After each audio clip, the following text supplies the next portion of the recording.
Hey folks, so we're just going to walk through the assignment briefing. You'll be delighted to hear we'll be doing more weather. So good or bad, I don't know.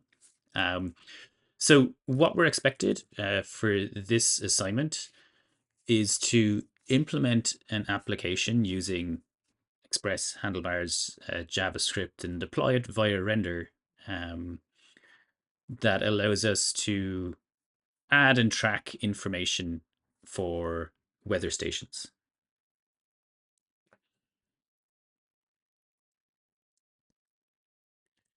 So we're going to walk through release 1, 2, and 3.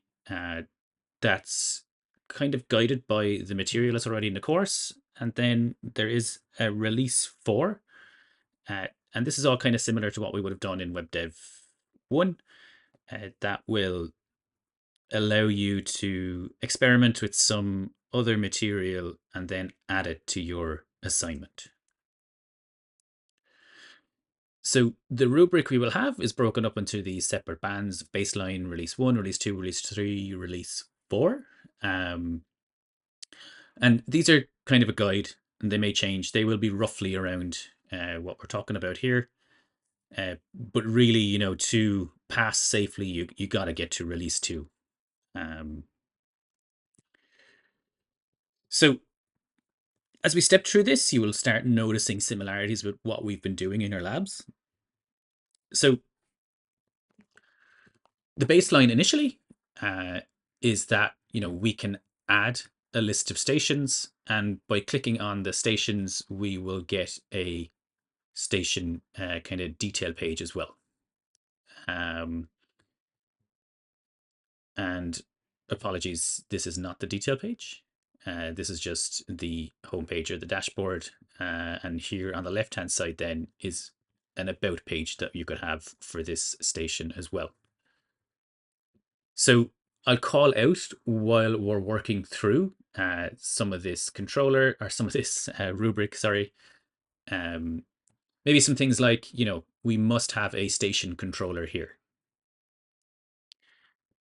And the station detail page at this stage would be very light. Would just show the station name. And, as we move through the rubric, you'll see we'll add more and more information to that detail page. But again, the baseline, will not be enough to pass.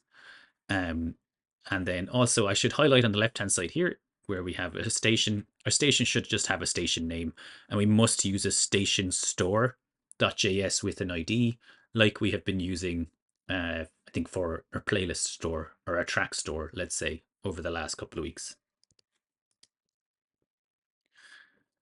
The next iteration then, builds on the detail page where, we want to have the ability to add a report on the detail page and to then show the reports in a table. So we have a form here, and we will cover forms next week that we can add information to. And you can see the usage of weather codes here, and the weather codes we want to use are linked here. So if we just take a look at the features initially, we can add a report to a station with the parameter in the report column. And, a station should have many reports. And a report, could have, will have a station ID. And here we must have a report controller as well. So just clearing up the page here. So when we click into our station, we have a report with all the parameters in the report column here. And we must use a report store.js with an ID.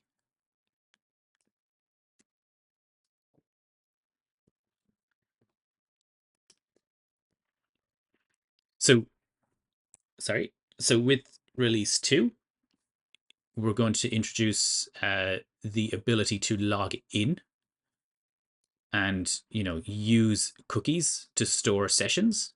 And if you're watching this in real time with the course, we're in week 4 now. In week 5, we'll cover sessions and cookies and how to log in a user. So members should be able to sign up and log in, and members can create any number of weather stations. So if you're working through the iterative releases, stations will now have a user ID, and you must have an accounts controller, and you must only show the members specific stations. So if we take a look, a user can sign up or log in. We'll introduce a user store to store those users. Each station will now have a user ID, and we can retrieve stations for a given user, doing something like station store.get user stations and doing logged in user.id. And again, if you haven't seen this yet, you will see it in the labs next week. Something very similar. So in addition to users being able to log in and store their own stations, our report should add, wind direction, so that we're able to select the wind direction from a drop-down menu. Also then, the station itself should have a lat long and, a max or min temperature taken from the reports, and display, the weather icon for the weather code.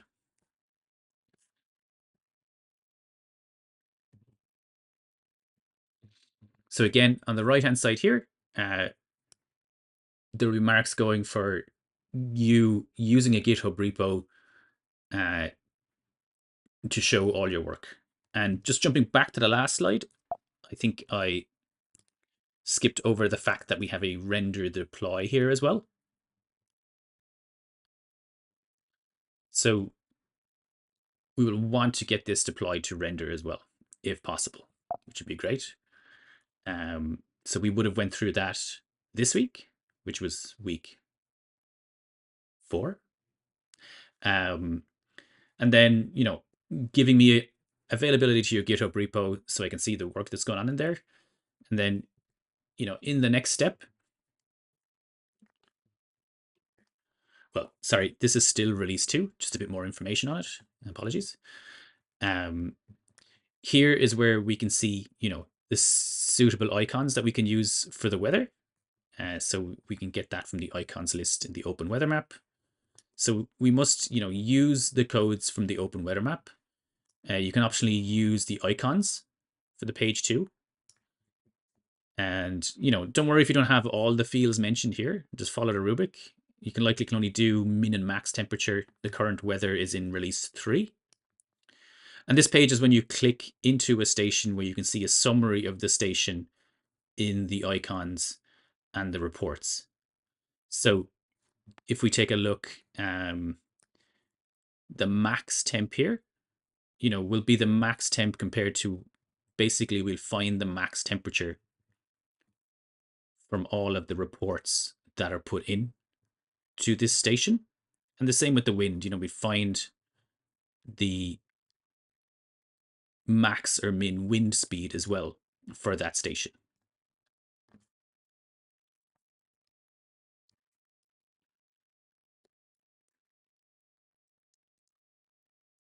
So up to this point,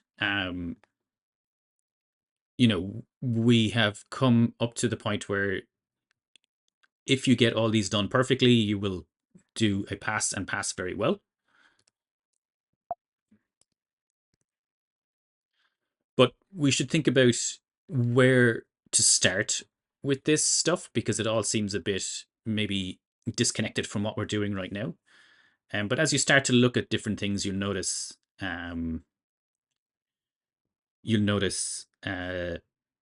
where you can kind of work with the course material to start building your assignment. So for the baseline, consider adapting the playlist one application. This might be lab 2 at this point, so apologies if I've got the numbering wrong there, because of moving glitch and render around. But it'd be a playlist one application, refactoring the playlist model to become a station. And you lose marks in there if I go look in there and there's still code to do with playlists. So for release 1, we could replicate how playlist 2 moves the tracks to their own view and add reports with their own controller in view. Copy the forms for creating playlists and use these as a model for creating, your reports and your stations. You likely have a dashboard page and a station page with reports, but a welcome page, might help here as well. So for release 2 then, which if you're again following in time of the course, you make a bit more sense next week, where you're going to copy and adapt the accounts class for user accounts. And clicking into a station shows you the reports and card icon, driven by a min max summary, and you'll see some of that trying to pick out different information from the data in next week's labs as well.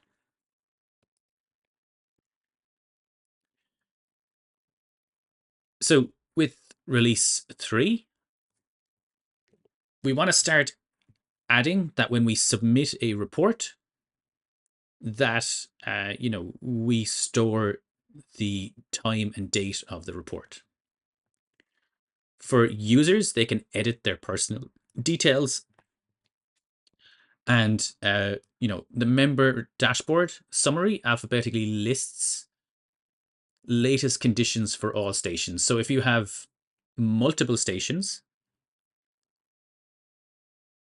we will show a dashboard of those, which you kind of get from very simply from the first stage where you just have the list of names.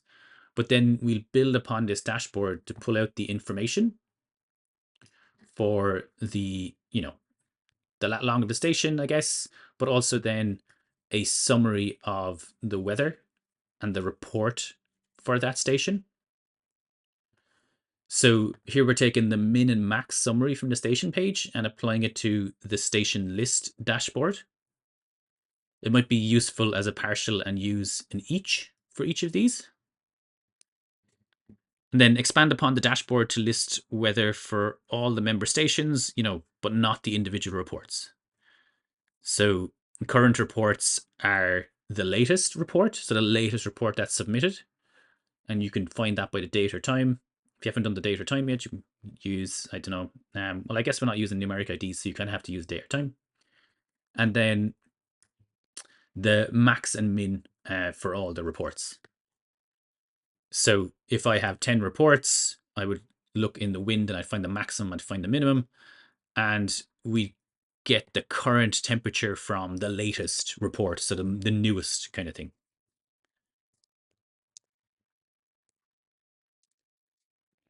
So when we look into the station itself, we can see that we have the date or time saved, and also the ability to delete the report. And we should see up here, members can delete reports or stations, and deleting a station auto deletes its reports would be a bit of a bonus. So if you do that, highlight that. And also then the GitHub repository, you'll be graded on how well the history is laid out. So how often you say you commit and how good the commit messages are.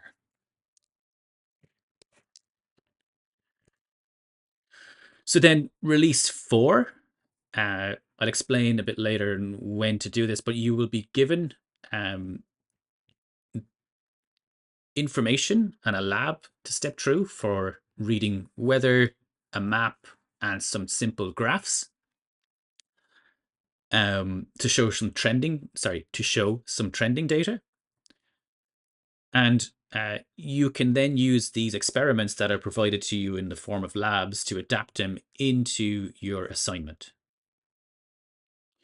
So we may be able to auto generate a reading from a map API, which will auto add it to our list up here, and that kind of thing.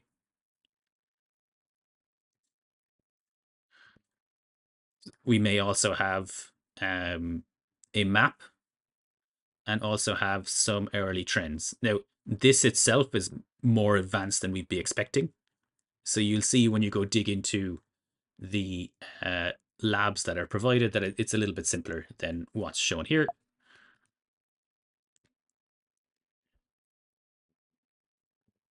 So this is kind of more of what we're thinking, where we have a lot of reports here.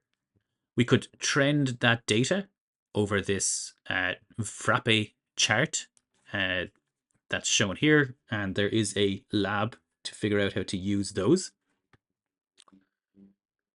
So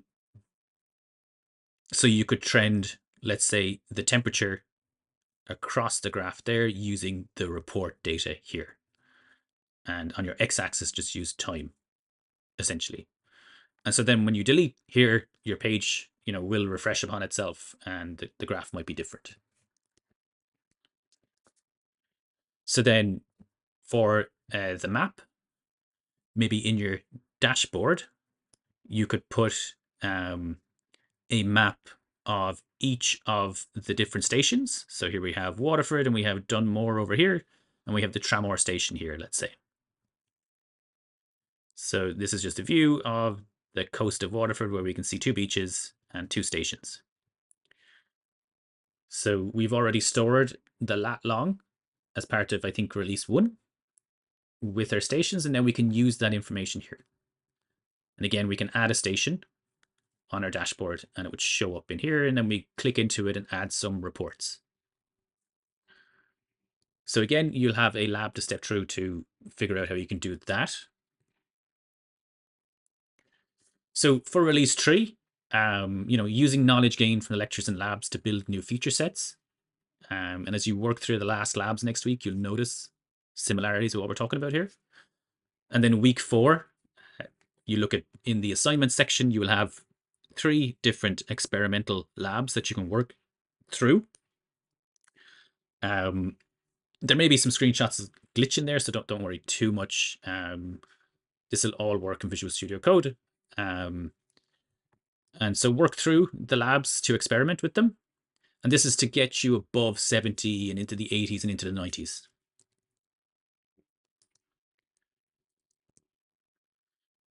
So here is the full rubric that you should reference for your assignment. So stepping through the tips, definitely start with the simplest, augment and build from there. Do not jump in straight into the last lab and try and add features at once, because you will get confused. Be consistent with the units you're displaying. It's left up to you. You don't need to store the units themselves. The UI can make assumptions. Be sure to use the weather codes mentioned in the earlier slides. And the big thing is only aim for release 4 if you have the time. Not everyone will. The labs are provided for student-driven learning. So in the assignment section in Tutors, you will see the 3 labs that we've pointed out in the previous slide. And they'll get you up and running. And just as a hint, do the auto read first, then the trends, and then the maps. There is no data model provided, so it's recommended you keep it simple, but there has been hints along the way in this presentation. Start with the simple labs and adjust the attributes and names. So a station has many reports, so reports would have a station ID. Report store, get all reports by station, and a user has many stations. So stations have a user ID, so station store that get all stations by user ID. So submissions must be a zip containing the code, the README and the self-assessment rubric. All assessment rubrics must be PDF, please. Include a URL to your Git repo, and in your self-assessment, add the lecture to the repository as well. In the same document, you'll see I put in a section or just a note to please add any render configuration screenshots to after the rubric as well. And the deadline will be in late August, so review the Moodle submission link to have a look at that. And the grading will take place in September and October. The plan is to interview each of you individually on your assignment. We'll talk through the rubric and the application with the lecturer. And from that, we will then have an indication of marks for this module.